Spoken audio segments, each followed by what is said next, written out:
1절 2절 말씀입니다. 제3일에 에스더가 왕후의 예복을 입고 왕궁안 뜰 어전 맞은편에 서니 왕이 어전에서 전문을 대하여 왕자에 앉았다가 왕후 에스더가 뜰에 선 것을 본즉 매우 사랑스러움으로 손에 잡았던 금규를 그에게 내미니 에스더가 가까이 가서 금규 끝을 만진지라. 에스더가 왕후의 예복을 입고 왕에게 나아가는 장면을 보여주고 있습니다. 에스더는 왕의 부르심을 받지 않았지만 왕에게 나아갔습니다. 페르시아의 법은 왕에게 부름을 받은 자만 왕에게 나갈 수가 있는 것입니다. 부름을 받지 못한 자가 왕에게 나가게 되면 죽게 되는 것이 페르시아의 법이에요.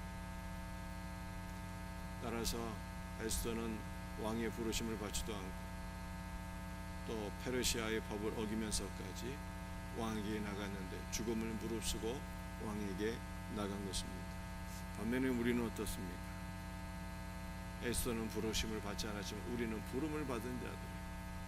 여러분들 교회라고 하는 단어가 부르심을 받은 자들이다라고 하는 뜻이에요. 교회를 에클레시아라고 하지 않습니까? 이 두 단어의 합성어거든요. 에크와 칼레오. 에크는 몸으로부터 세상으로부터, 칼레오 부르다. 하나님께서 세상으로부터 우리를 부르셨다는 것. 그래서 오늘 우리가 주님 앞에 지금 이렇게 나와 주님과 더불어 교통하고 있는 것입니다. 우리는 주님께 부르심을 받았습니다. 에스더는 페르시아의 법을 어기고 왕에게 나갔지만 우리는 약속의 말씀을 붙잡고 은혜의 보좌 앞으로 나가는 거예요. 구하라 그리하면 주실 것이요 찾으라 그러면 찾을 것이요 문을 두드리라 그리하면 너에게 열릴 것이니라 라고 하는 약속의 말씀을 주셨고 이 약속의 말씀을 붙잡고 담대히 주님의 은혜의 보좌 앞에 나아가는 것입니다.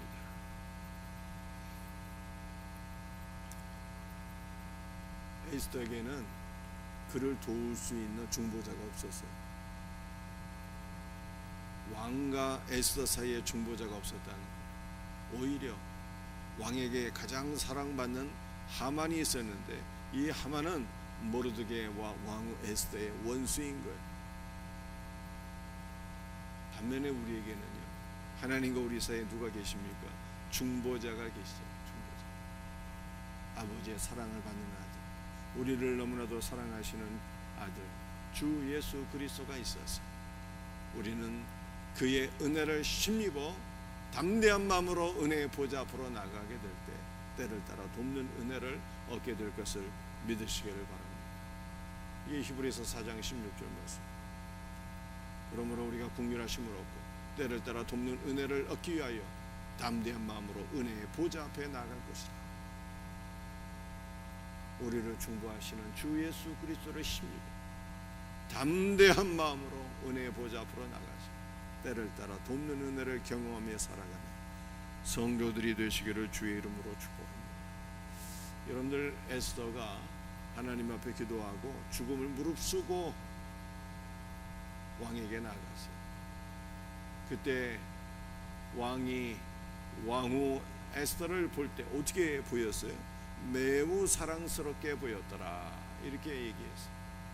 그래서 왕이 손에 잡고 있는 금규를 내미니 에스더가 죽음을 면하고 살게 되었더라 라고 말씀하고 있는 것입니다.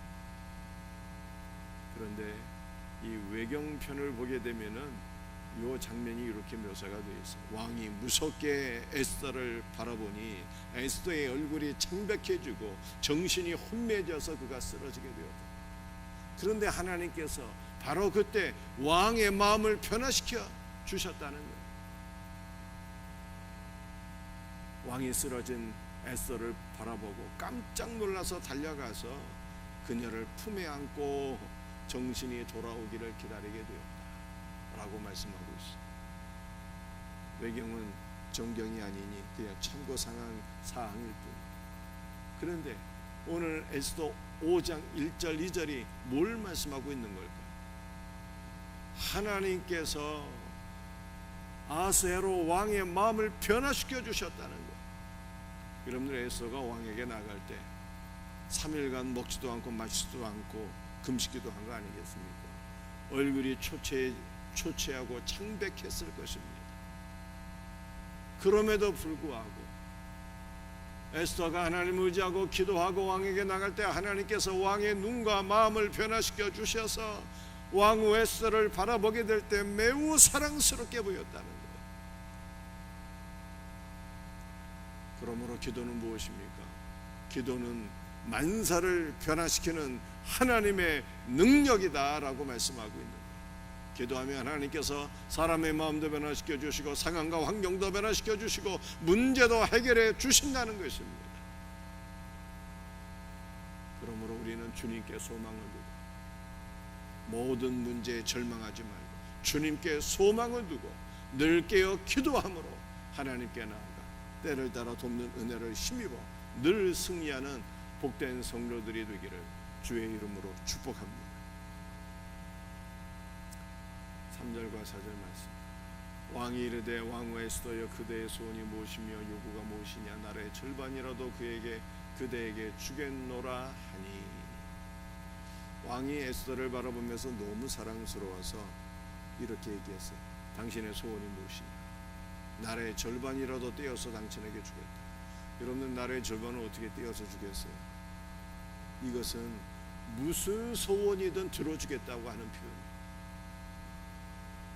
왕의 소원이 무엇이든 내가 거절하지 않고 들어주겠다라고 하는 그러한 표현입니다. 왕이 소원을 물을 때 에스더는요 한 번에 자기의 소원을 얘기하지 않습니다. 뭐라고 얘기합니까?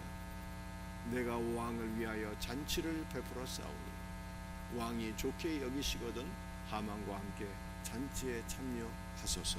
이렇게 답합니다. 그래서 아수에로 왕이 왕비가 자신을 위하여 베푼 잔치에 참여하게 됩니다. 잔치에서 술을 마시고 너무 기분이 좋아서 다시 한 번 더 왕후에게 얘기해요. 당신의 소원이 무엇이냐? 나라의 절반으로 떼어주겠다. 어떠한 소원이라도 다 들어주겠다는 거예요. 그런데 두 번째도 왕비 에스더는 자기의 소원을 얘기하지 않습니다. 뭐라고 얘기합니까? 내가 만일 왕의 목전에서 은혜를 입었고 왕이 내 소창을 허락하시면 내 요구를 시행하시기를 좋게 여기시면 내가 왕과 하만을 위하여 베푸는 잔치에 또 오셔서 내일은 왕의 말씀대로 하리이다. 왕이 나의 소원을 들어주시기를 기뻐하시거든 내가 왕을 위하여 베푼 잔치에 내일 참석하시기를 바랍니다. 그러면 내가 내일은 내 소원을 왕께 말씀드리겠나이다. 이렇게 얘기해요. 그러니까 에스더는요 자기의 소원을 말할 기회가 두 번이나 주어졌음에도 불구하고 자기의 소원을 바로 왕에게 얘기하지 않습니다. 세 번째 가서야 얘기를 하는 거예요. 왜 왕후 에스더는 간절한 소원, 민족 구원의 간절한 소원이 있었음에도 불구하고 왕에게 자기의 소원을 바로 얘기하지 않았을까요? 세 가지 이유를 생각해 볼 수가 있습니다. 첫 번째는 하나님 앞에 좀 더 기도할 시간을 얻기 위함. 두 번째는요 신중하게 왕에게 자기의 소원을 얘기하기 위함입니다. 여러분들 즉흥적으로 자기의 소원을 얘기하는 것은요 지혜롭지 못한 거예요. 그 즉흥적인 거죠. 별로 간절한 소원이 아니라는 뜻이에요. 고민하고 신중하게 생각하고 거듭 신중하게 생각하고 마침내 얘기하는 소원은요 쉽게 거절하지 못하는 거예요. 왜냐하면 그만큼 신중하게 생각하고 고민한 끝에 나온 소원이기 때문에 이것은 간절한 소원이고 거부할 수 없는 소원이 됩니다. 세 번째 이유, 하나님의 섭리가 있었다. 하나님의 섭리. 어떤 섭리가 있었을까요? 왕후 에스더는 왕의 두 번째 소원을 물어보았지만 바로 대답하지 않았어요. 내일 또 왕이 하만과 함께 잔치에 참여하소서 하고 하루 시간을 벌게 됩니다. 그런데 하나님의 섭리가 있었다. 바로 그날 밤에 무슨 일이 있게 되었습니까? 왕이 잠이 오질 않아요. 잔치에 참여해서 너무 행복한 까닭이었을까요? 내일 또 왕후 에스더가 자신을 위해서 베푼 잔치에 대한 기대감 때문이었을까요? 잠이 오지를 않는 거예요. 이거 하나님의 섭리였어요. 잠이 오지를 않는 거예요. 그래서 명령합니다. 궁중일기를 가져오라. 명령을 내리게 돼요. 너무 잠이 오지 않아서 궁중일기를 읽게 되는데, 왕이 읽은 궁중일기에 모르드게에 관한 얘기가 기록되어 있어요. 두 명의 내시가 왕을 암살하려고 음모를 꾸몄는데, 충성된 신하 모르드게가 이 모든 일을 알고 고변함으로 말미암아 왕이 죽음에서 벗어나게 되었다라고 하는 이야기가 쫙 기록되어 있는, 이 왕이 모르드게에 대한 마음이 완전히 바뀌어지게 되죠. 유대인들을 죽이려고 하는 조서를 반포한 이 왕이 모르드게에 대한 마음이 완전히 바뀌어지게 되는 거예요. 이렇게 충성된 자가 있단 말입니다. 왕이 묻게 되죠. 이 충성된 모르드게를 위해서 어떠한 상급을 내렸느냐? 상급을 내린 일이 없거든요. 왕의 마음이 완전히 바뀌어지는 역사가 그날 밤에 있었던 거예요. 하나님의 섭리입니다. 사랑하는 성도들이여, 하나님을 사랑하는 자, 하나님께 부르심을 받은 자들, 기도하는 성도들에게는 모든 것이 합력하여 선이 이루어지게 될 것을 믿으시길 바랍니다. 그러므로 우리에게는 어떤 일이 있을지라도 하나님의 섭리, 하나님의 때가 있게 될 것을 믿고 그 때가 오기까지 우리는 주님께 소망을 두고 기도하면 되는 거예요. 천지 만물을 창조하시고 통치하시는 하나님께서 우리의 삶에 일어나는 모든 것을 합력하여 선을 이루어 주실 것을 믿고 하나님의 때가 오기까지 우리는 기도하면 된다, 이 뜻입니다. 이와 같은 은혜가 있기를 주의 이름으로 축복합니다.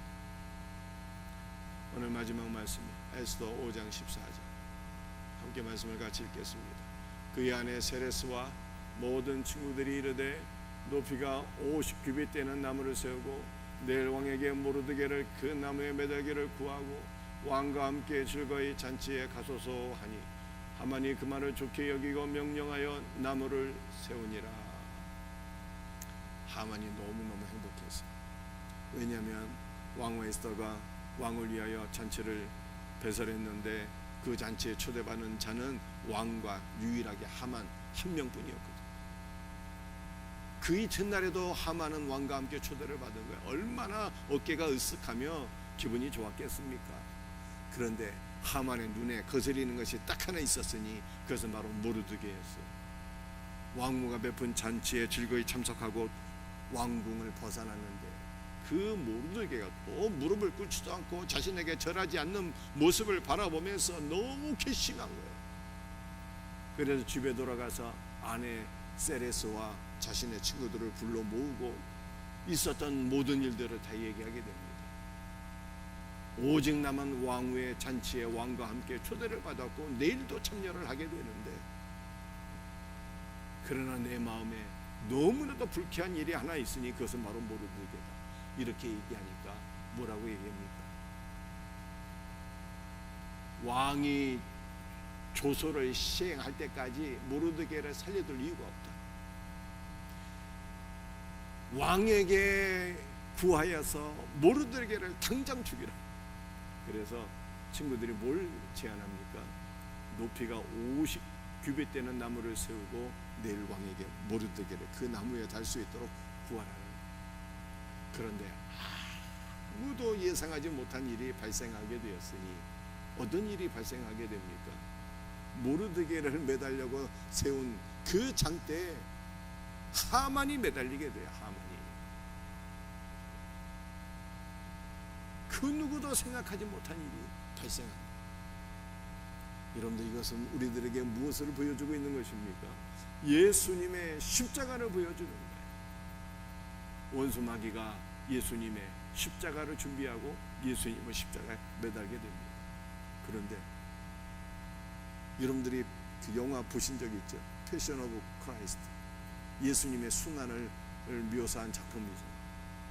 예수님께서 로마 군병들에게 고문을 당하고 십자가에 매달리게 되는데 그때 마귀가 회심의 미소를 짓는다고요. 야, 내가 예수를 십자가에 못 박는다. 내가 이겼다. 회심의 미소를 지어요. 그런데 실상은 어떠한 일이 일어나게 된 것입니까? 십자가에 달리신 예수님은 부활 승리하는데 예수님께서 십자가에 못 박히실 때 모든 것이 다 십자가에 못 박히게 돼요. 이것이 갈라디아의 말씀입니다. 예수님이 십자가에 못 박힐 때 우리도 십자가에 못 박히게 되죠. 그 바울이 갈라디아 2장 20절에서 얘기하지 않습니까? 내가 그리스도와 함께 십자가에 못 박혔나니 그런즉 이제는 내가 산 것이 아니라 오직 내 안에 그리스도께서 사신 것이다. 우리가 십자가에 못 박히게 돼요. 우리만 십자가에 못 박히는 게 아니에요. 우리의 죄도 십자가에 못 박히게 돼요. 우리의 죄만 십자가에 못 박히게 되는 것이 아닙니다. 죄의 원인자 원수 마귀도 십자가에 못 박히게 돼요. 예수님의 십자가에서 사탄의 권세가 다 깨지게 되잖아요. 사탄의 권세가 종결이 되는 거예요. 창세기 3장 16절의 예언의 말씀처럼 여자의 우선이 뱀의 머리통을 부수겠다고 하신 그 말씀이 성취가 되는 거예요. 그것뿐입니까? 갈라디아 6장을 보게 되면 세상도 십자가에 못 박힙니다. 우리를 미혹했다. 세상도 십자가에 못 박혀서 이제 우리는 더 이상 세상의 미혹을 받는 자가 아니라 성령의 이끌림, 성령의 통치를 받는 자가 되었다라고 바울이 말씀하고 있는 것입니다. 모르드게를 매달려고 세운 나무에 하만이 못 박히는 거죠. 예수님의 십자가에 원수 마귀가 못 박혀서 사탄의 권세는 종결이 되고 우리는 영원한 생명을 얻어 그리스도와 함께 부활하게 되었고 성령의 이끌림을 받아 살아가는 전혀 새로운 존재가 되었다라고 성경이 말씀하고 있는 것입니다. 그러므로 우리는 이 믿음으로 살아야 돼요. 원수 마귀는 십자가 못 박히고 우리는 그리스도와 함께 영원한 생명을 얻은 존재, 성령 안에서 살아가게 되어 새 사람이 되었다라고 하는 이 믿음으로 살아갈 수 있는 복된 은혜가 우리 모두에게 있기를 주 예수의 이름으로 축복합니다. 기도하시겠습니다. 아버지 하나님, 감사와 찬송과 영광을 주 앞에 돌려드립니다. 오늘 시간에 왕후 에스더는 부름을 받지도 않고 그에게는 페르시아의 법을 어기면서까지 왕에게 나아가는 일이 있었지만 우리는 하나님의 부르심을 받고 우리는 약속의 말씀을 붙잡고 우리 중보자 되시는 예수 그리스도의 은혜를 힘입어 날마다 은혜의 보좌 앞으로 나아가서 기도할 수 있는 복된 은혜를 얻게 되었사오니 오늘도 예수 그리스도의 이름을 의지하여서 아버지의 은혜의 보좌 앞으로 나아가 기도하며 승리하는 복된 성도들 되게 하여 주시옵소서. 예수님의 십자가에 원수 마귀도 못 박히고 우리의 죄도 못 박히고 우리 자신도 못 박혀 다 죽었지만 우리는 그리스도 예수 안에서 영원한 생명을 얻어 부활하게 되었고 성령의 이끌리심을 받는 새로운 존재가 된 것을 성경이 말씀하고 있사오니 이 믿음으로 오늘 하루도 승리하며 살아가게 하여 주시옵소서. 모든 것을 감사하고 주 예수 그리스도의 이름으로 간절히 기도드리옵나이다.